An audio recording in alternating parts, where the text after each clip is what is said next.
पैसे में जरूर मिलता है, लेकिन जब किसी औरत की मांग में भर दिया जाता है तो इसकी कीमत भगवान भी नहीं चुका सकता। फिर तू क्या चीज है? मेरा कद भले ही 5 फुट का है, लेकिन मेरी जुबान 10 फुट की है और हाथ 20 फुट का। दोबारा तमीज से बात नहीं की तो उसी म्यूनिसिपालिटी के स्कूल में भर्ती करा दूंगी जहाँ तेरा बाप चपरासी है। तूने मेरे बाप को गाली दी? मैं तेरे बाप को गाली क्यों दूंगी? तू तो खुद तेरे बाप के लिए एक गाली है, वरना अपनी छोटी बहन की दलाली करने यहाँ नहीं आता, समझा?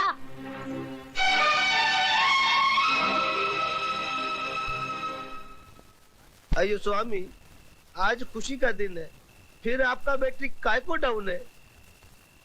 ओए खोत्या, जिस बाप की एक को एक बेटी, उसके जिगर का टुकड़ा उससे दूर हो जाए तो रोएगा नहीं तो क्या भांगड़ा करेगा?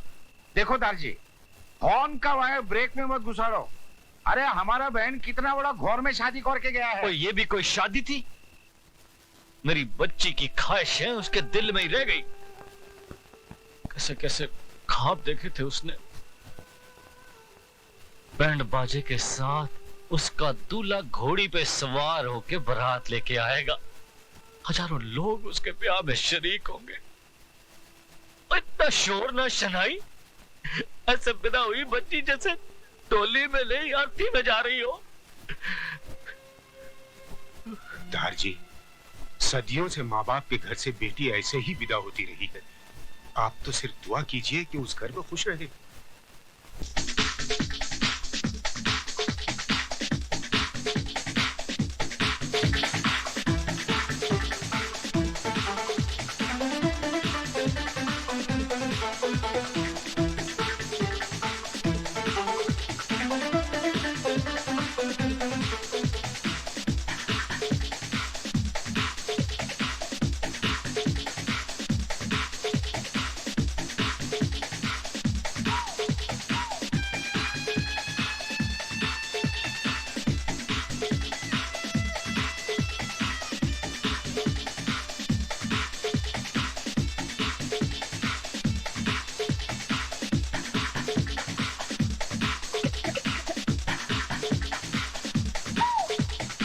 या राज, महफिल में सभी हैं, सिर्फ वही नहीं है जिनके लिए महफिल सजी है। सुरेश, जूतों को पैरों में पहना जाता है, सर पर नहीं रखा जाता। अच्छा राज, हम चलते हैं, रात काफी हो गई है, फिर तुम्हारी सुहागरात भी है। हमारा शेर सुहागरात नहीं, सुहाग दिन मनाता है। और वो तो ये कब का मना चुका है, ये बात सारी दुनिया जानती है।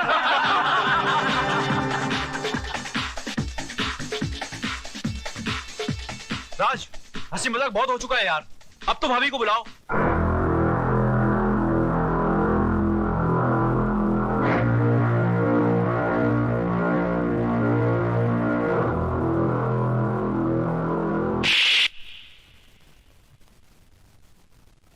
दोबारा उस 2 टके की लौंडिया को अगर भाभी कहा तो जान से मार दूंगा। कानून ने उसे बाजार से खरीद कर सिंदूर और मंगलसूत्र तो दे दिया, मगर वो मेरे शरीर को, मेरी आत्मा को कभी हासिल नहीं कर पाएगी। Do you understand? Yes, I am sorry.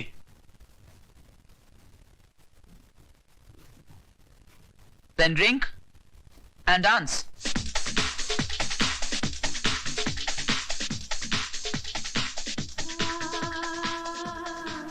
तुम्हारा अधिकार तो मैंने तुम्हें दिला दिया, लेकिन एक बात याद रखना, इस दुनिया में हक कभी मांगने से नहीं मिलता, छीनना पड़ता है।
तुम यहां क्या करने आई हो?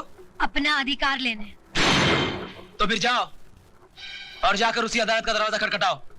जज साहब, सिंदूर और मंगलसूत्र के साथ साथ मुझे पति का शरीर भी दिलवा दीजिए।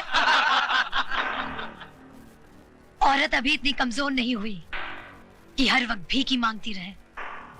वो छीनना भी जानती है। तो आगे बढ़ो और छीन लो राज को मुझसे।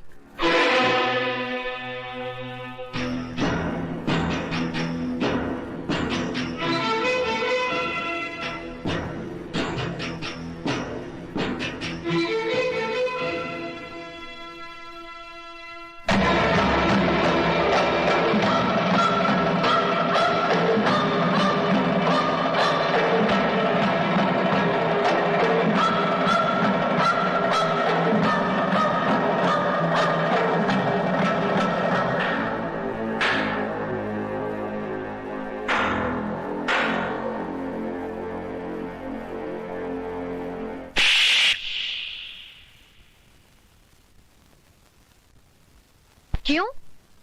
आज मेरा चुम्मा इतना बुरा लगा? उस दिन तो बलात्कार करते हुए बड़ा मजा आ रहा था। मिस्टर हस्बैंड, मुझे भी तुम्हारे गले पड़ने या तुमसे शादी करने का कोई शौक नहीं था। गौर से देख लो मुझे।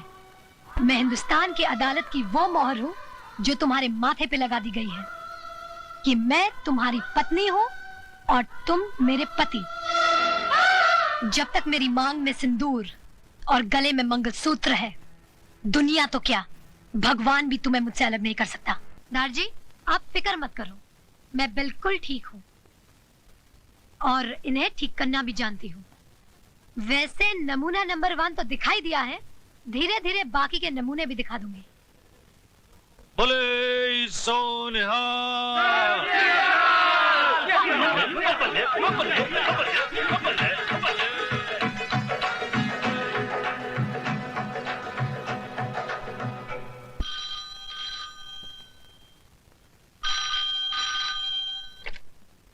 हेलो बहू, बाबूजी, नमस्ते।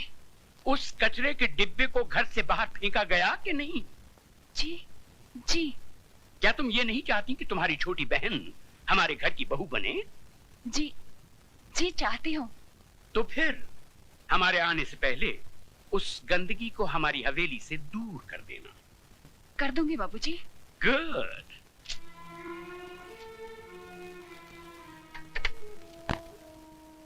इसका फोन था दीदी? ससुर जी का। कह रहे थे कचरे का डिब्बा बाहर फेंका कि नहीं। तो कह देती ना, कचरे के उस डिब्बे ने हम सबको कचरे की थैली बनाकर घर के बाहर लटका दिया है। भैया, तुम्हारे चिल्लाने से वो घर से बाहर नहीं चली जाएगी। सिस्टर डार्लिंग, तुमने सोचा था पुरानी हिंदी फिल्मों की तरह तुम उस पर जुल्म करोगी, उसको भूखा मारोगी, नौकरों की तरह बर्तन मंजवाओगी, जिससे घबराकर वो घर छोड़कर चली जाए। आजकल का जमाना बदल गया है।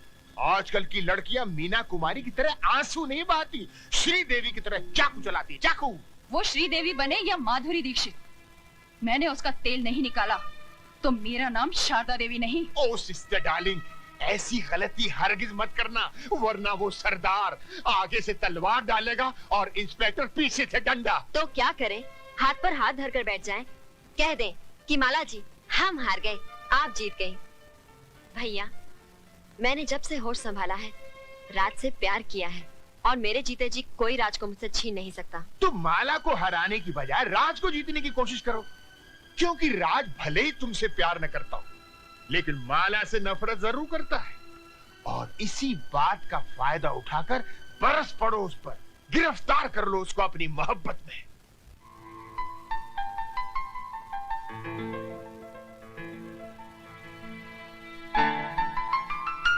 ऑफिस जा रहे हैं? तुमसे मतलब? मतलब तो है, मैं आपकी बीवी जो हूँ। मैं नहीं मानता तुम्हें अपनी बीवी। मानेंगे, आप भी मानेंगे।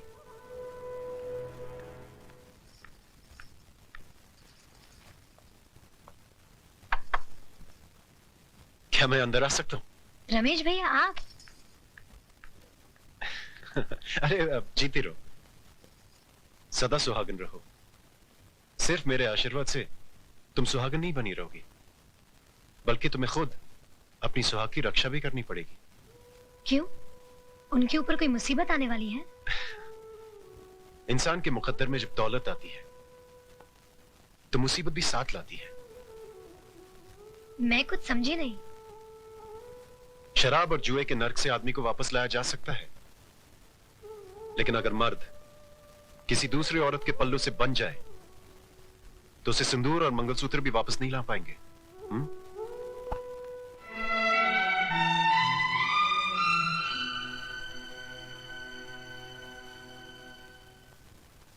जिया बिनु देह नदी बिनु बारी, तैसी नाथ पुरुष बिन नारी।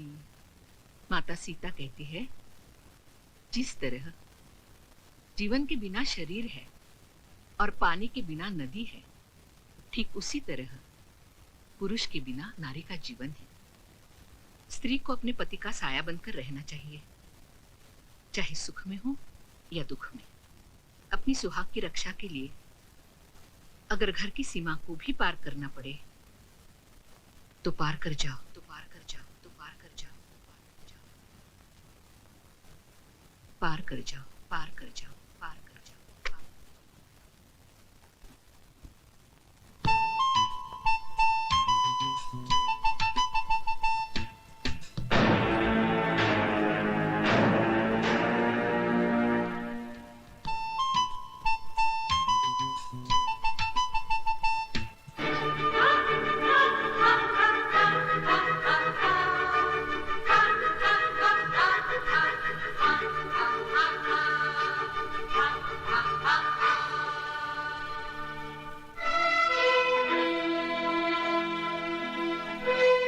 तुमको इतनी भी तमीज नहीं है कि बिना इजाजत किसी के यहाँ नहीं जाना चाहिए? तुम सिखाओगी मुझे तमीज? तमीज होती तो मेरे मर्द की बाहों में एक बाजारू औरत की तरह ना पड़ी होती। You bitch! ये अंग्रेजी गाली अपने पास ही रखना।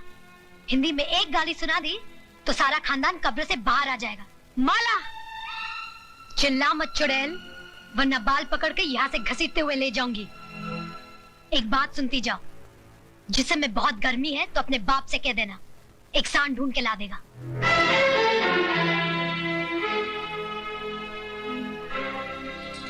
चलिए घर चलिए। मैं घर नहीं जाऊंगा, मैं यहाँ रहूंगा और मेरी मर्जी में जो आएगा मैं वो करूंगा। एक बात सुन लीजिए, औरत मर्द की हर बुराई को बर्दाश्त कर सकती है, लेकिन ये कभी बर्दाश्त नहीं कर सकती कि उसके मर्द की जिंदगी में एक दूसरी औरत आए। एक नहीं 10 औरतें आएंगी, क्या कर लोगी? आएंगी तो ऐसे ही जाएंगी, बेइज्जत होकर। रोना बंद करो मिच्छबाना आदमी, वरना तुम्हारे आंसू में पूरा हिंदुस्तान डूब जाएगा। भैया, अरे मैं मजाक नहीं कर रहा हूँ। बाहर देखो, तुम्हारे साथ साथ इंद्रदेव की अप्सराएं भी आंसू बहा रही। मालकिन! मुझे पुकारा भाई। मालकिन! सिस्टर डार्लिंग, लगता है कोई तुमको आवाज दे रहा है। मालकिन! शामू जी जरा देखो कौन मरा जा रहा है। जी मालकिन।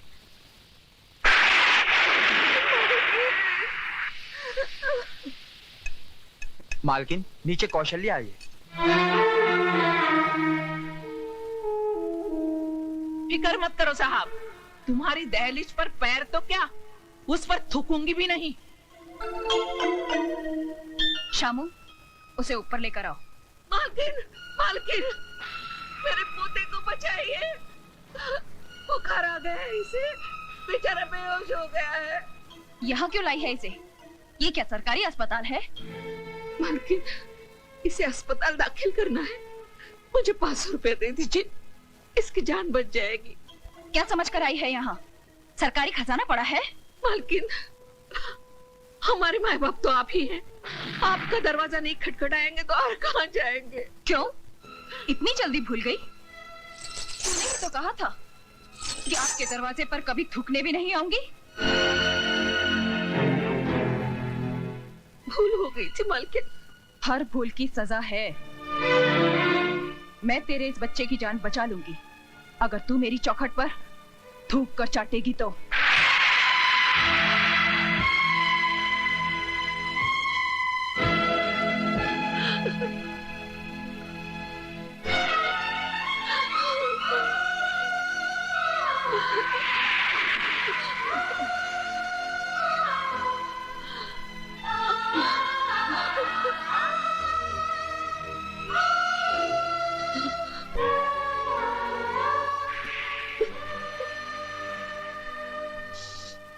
रुक जाओ मौसी। उठो मौसी। ये हवेली और ये चौखट बड़ी बहू दहेज में लेकर नहीं आई थी।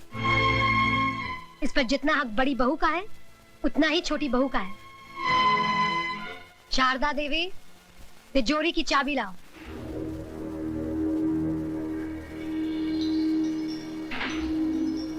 चाबी लाओ बड़ी बहू।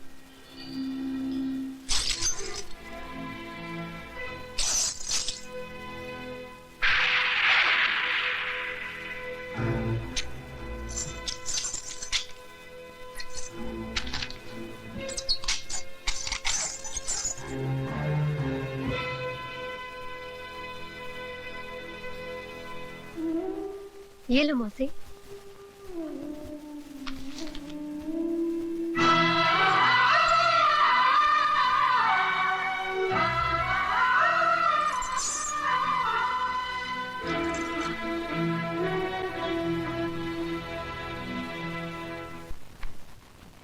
ये लड़की है कि फूलन देवी? अरे खड़ी क्या हो, जल्दी जल्दी कपड़े बांधो, वरना अभी तो उसने सिर्फ तिजोरी की चाबी छीनी है, फिर कहीं आ गई तो सारे कपड़े उतरवा देगी। इलाहाबाद नंगा जाना पड़ेगा, नंगा। दीदी, मुझे तो बहुत डर लग रहा है, तुम भी हमारे साथ चली चलो। ठीक है, लेकिन तुम लोग ये मत समझना कि मैं उससे डर कर जा रही हूँ। नहीं नहीं नहीं नहीं, हम लोग तो उसको डरा के जा रहे हैं।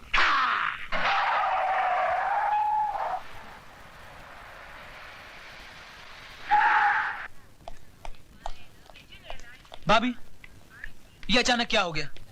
कहाँ जा रहे हैं आप लोग? मिस्टर राज, तुम्हारी भाभी अपनी मर्जी से नहीं जा रही, उनको घर से बाहर निकाला गया है। मैं कुछ समझा नहीं। रहने दो देवर जी। अगर माला को अपने घर की बहू बनाना ही था तो इतना सब ढकोसला क्यों किया? सीधे सीधे मुझसे कह देते, मैं खुशी से तिजोरी की चाबी उसके हाथ पे रख देती। आपकी मिसेज माला ने चाबी का गुच्छा छीना और हमको बेइज्जत करके घर से बाहर निकाल दिया।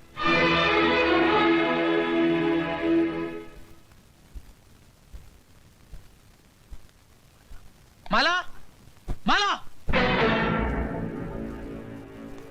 बदतमीज, क्या समझ